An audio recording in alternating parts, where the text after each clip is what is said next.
Mr. Chairman, honorable members, ladies and gentlemen, it is my great honor to be here with you today and to be the first European President of the United Nations General Assembly, having the privilege to address the EU Parliament. Chairman Brock, thank you for the opportunity to be here with you today and for addressing you now in my other capacity, no longer as a foreign minister of Serbia, but as the President of the United Nations General Assembly. The Committee on Foreign Affairs is helping to shape the European Union's external relations in an environment that is becoming ever more globalized and interdependent, beset by one of the most profound and all-encompassing periods of transformation ever to occur in peacetime. Such a geopolitical landscape is unlike any we have seen so far, influenced by a series of ruptures that seems to be building in intensity. Their effects can barely be kept in check. In my view, a number of distinct variables and an increasingly complex global equation require everyone's heightened attention. And allow me today to focus on three of the most important ones. The first is across-the-board repositioning. A growing number of states and regional actors are determined to enhance engagement beyond their borders, aspiring to a greater freedom of action. Power and influence in the international arena as a result of that are becoming more diffuse, as we are in the midst of an unprecedented pivot towards a more democratized system of international relations. Virtually no one's position is the same today as it was just a generation ago, making it more difficult for a meaningful and enduring consensus to be reached on significant items on our shared agenda. Secondly, in our era, capabilities once thought to be exclusively in the hands of states, such as the ability to inflict harm on a massive scale, or the capacity to critically alter economic circumstances, are becoming more easily accessible to non-state actors. As the world becomes de facto smaller, some countries have come to feel more exposed. Additional ways to act in concert must be found so that we can more adequately meet the evolving legitimate needs and concerns of nations across the globe. A third variable in the new geopolitical equation is the quest for empowerment. Whatever the specifics of their circumstances and grievances, populations across the world seek to have a greater say in how their destiny will be shaped. This is today perhaps most manifest in the Middle East. The Arab Spring advanced democratic aspirations in a number of countries. The fate of some others still hangs in the balance. There are concerns, however, that the Arab Spring may generate a number of unintended consequences. These include escalations of sectarian tensions and ethnic as well as tribal confrontations, many of them long suppressed. The legacy of the grand, noble quest of the peoples of the Middle East for empowerment hinges on how these and other dangers will be dealt with. Given the region's global economic and cultural significance, what happens in the part of the Mediterranean basin, which opens like a fan to the south and the east of its ancient shores, has become critical to the security and well-being of the entire planet. Distinguished members of Parliament, during my presidency, the General Assembly has stood at the forefront of the United Nations efforts to address the two greatest, in my opinion, Middle Eastern tragedies persisting before the eyes of the world: the bloodbath of Syria and the plight of the Palestinian people. I turn first to Syria, a country engulfed in an escalated maelstrom of ferocious violence. Over the past 800 days, the conflict has continued to intensify, pretending to consume the country in total anarchy and wanton destruction. This threatens to gravely imperil the sovereignty and territorial integrity of Syria, as well as stability of the region and perhaps beyond. Evidence of chemical weapons use is coming to light. Hatred is begetting more hatred, carving deeper and deeper wounds into Syria's society. Several tens of thousands have perished since the start of the hostilities, with most of these casualties believed to be civilians. As the death toll rises by every passing hour, so does the number of refugees and IDPs. The UNHCR has registered 1.5 million who now live in camps in Jordan, Lebanon, Turkey, Iraq, and beyond. Over 4 million more have been internally displaced since the fighting began, according to some estimates. During the 67th session, the General Assembly has twice come together to express the conscience of mankind on what is fast becoming the most horrific humanitarian catastrophe of our times. First in mid-February, and the second time less than a fortnight ago. I believe all our endeavors need to be put into service of bringing about immediate, unconditional cessation of hostilities and inducing the conflicting parties to engage in dialogue. The EU support for the agreement reached by the Action Group for Syria last June in Geneva, which was reinvigorated a few weeks ago in Moscow, is greatly important in moving us closer to a consensual way forward. I hope that the outcome of the coming International Peace Conference will enable the citizens of Syria to begin the process of reconciliation and, in the end, freely determine their future. I believe that in the time ahead, we should all play active and appropriate roles, investing our maximal efforts in the quest to bring the disaster to a close. Distinguished parliamentarians, the General Assembly has also been the scene of important developments in the quest to fulfill the inalienable rights of the Palestinian people. On the 63rd anniversary of the adoption of UN Resolution 181, which called for a two-state solution, I presided over a historic session of the plenary in New York, which granted Palestine non-member observer state status in the United Nations. Whatever significance that decision may carry, I believe it is no substitute for the achievement of a just and comprehensive settlement that will enable the two nations to live side by side in peace and security. Now that the elections in Israel have taken place and that there is a new government in Jerusalem, I believe the time has come for talks to resume in good faith. As in the case of Syria, the work of honest brokers and mediators will play a crucial role in moving the peace process forward. Together with the UN, the US, and Russia, the EU is one of the 4 pillars of the Middle East Quarter. In my view, it is well positioned to help the international community build a bridge over the chasm that has unfortunately widened in recent times.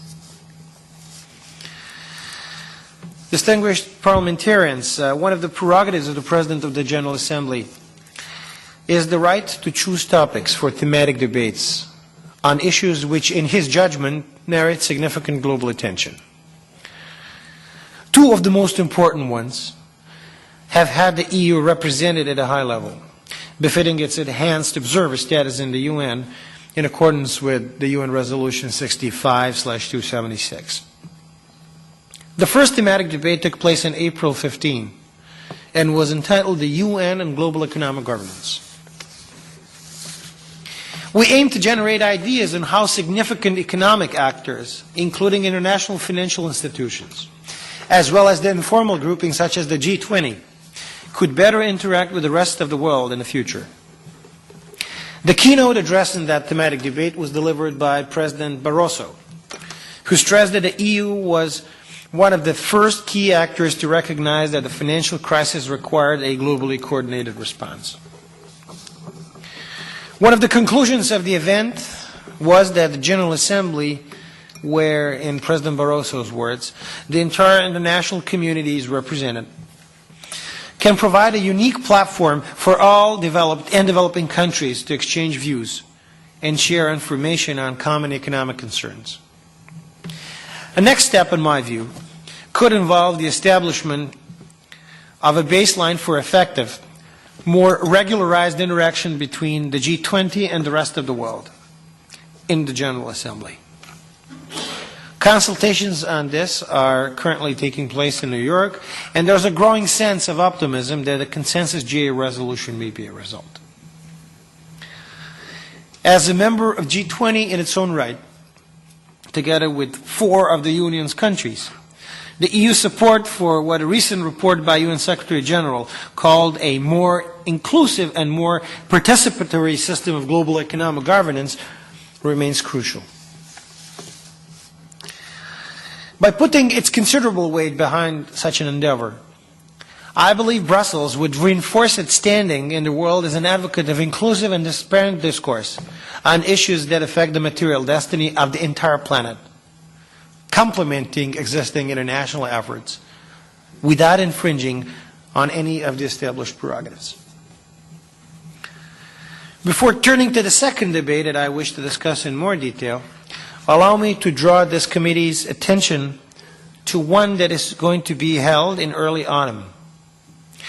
It will focus on the role of credit rating agencies in global financial system and will take place on September 10, right after the G20 summit in St. Petersburg and a few days before the EU finance ministers meeting.